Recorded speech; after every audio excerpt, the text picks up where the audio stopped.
নমস্কার বন্ধুরা, রিনা রন্ধনশালায় আপনাদের সকলকে স্বাগত। আজ আমি আপনাদেরকে বানিয়ে দেখাবো সম্পূর্ণ নিরামিষ একটি রেসিপি, যেটা আপনারা ভাত, রুটি, পরোটা যে কোনো কিছুর সঙ্গে পরিবেশন করতে পারবেন। তাহলে চলুন দেখে নিন রেসিপিটা।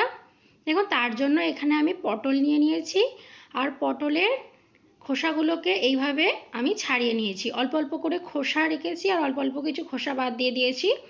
এবার একটা ছুরির সাহায্যে আমি পটলের গায়ে ঠিক এইভাবে কাটমার্ক লাগিয়ে দিচ্ছি, যাতে এর মধ্যে নুন ঝালটা খুব ভালোভাবে ঢোকে।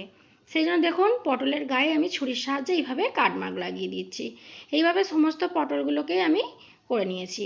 এবার পটলের মধ্যে সামান্য একটু নুন আর হলুদ খুব ভালো করে মাখিয়ে নেব। দেখুন, পটলের মধ্যে নুন হলুদ মাখিয়ে নেওয়া হয়ে গেছে। এবার এধারে একটা কড়াইয়ের মধ্যে আমি 3 চামচ মতন সর্ষের তেল গরম হতে দিয়ে দিয়েছি। দেখুন, তেল খুব ভালোভাবে গরম হয়ে গেছে। এবার একটু খুন্তির সাহায্যে কড়াইয়ের গায়ে ছড়িয়ে দিচ্ছি।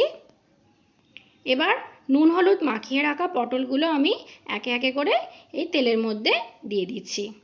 দিয়ে একটা খুন্তির সাহায্যে নাড়িয়ে চাড়িয়ে দিচ্ছি। দিয়ে এবার এটাকে ঢাকা দিয়ে ভাজতে দেব। পটল ভাজতে দিয়ে এধারে আমি একটা মশলা করে নেব। তার জন্য একটা মিক্সির জার নিয়ে নিয়েছি। এবার এর মধ্যে নিয়ে নিচ্ছি 1 টুকরো আদা আর 2টো কাঁচা লঙ্কা। ঝালটা আপনারা আপনাদের পছন্দ মতো নিয়ে নেবেন।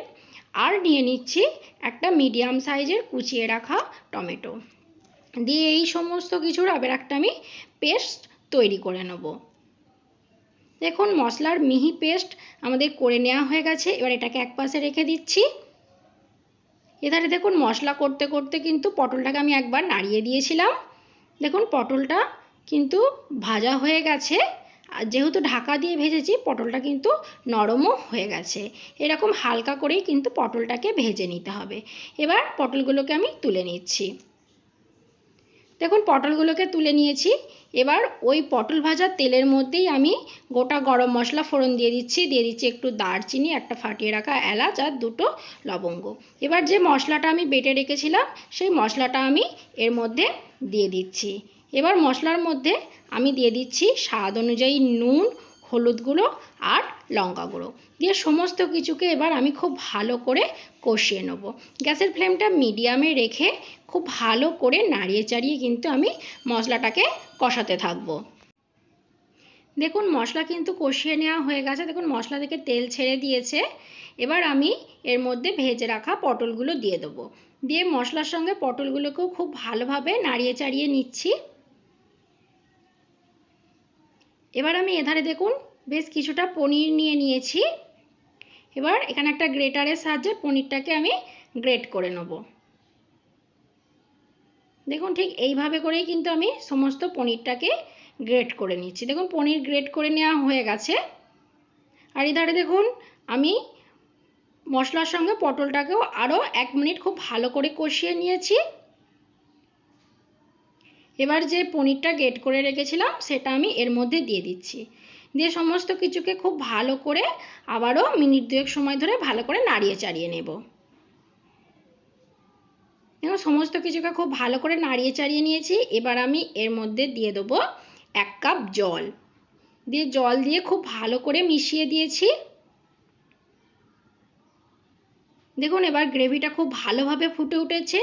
এই সময় আমি এর মধ্যে দিয়ে দেবো বেশ কিছুটা কুচিয়ে রাখা ধনেপাতা আর একটু চিনি।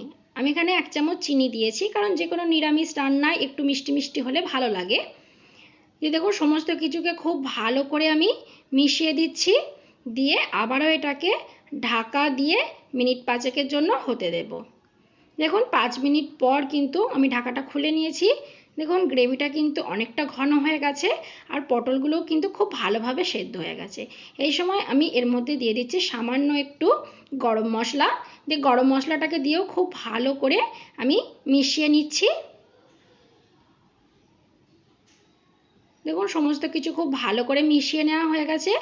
তৈরি হয়ে গেছে সম্পূর্ণ নিরামিষ পটলের একটি ইউনিক রেসিপি। দেখুন, এবার একটা প্লেটের মধ্যে সার্ভ করে দিয়েছি। এটা আপনারা ভাত, রুটি, পরোটা যে কোনো কিছুর সঙ্গে পরিবেশন করতে পারেন। আর নিরামিষ দিনে যদি এই রকম একটা রেসিপি থাকে, তাহলে আর কোনো ভাবনাই থাকে না। তো বন্ধুরা, আমার এই রেসিপিটা কেমন লাগলো কমেন্টে অবশ্যই জানাবেন। ভিডিওটা ভালো লাগলে একটা লাইক করে চ্যানেলটাকে সাবস্ক্রাইব করে দেবেন। আজকের মতন এই পর্যন্তই, ধন্যবাদ।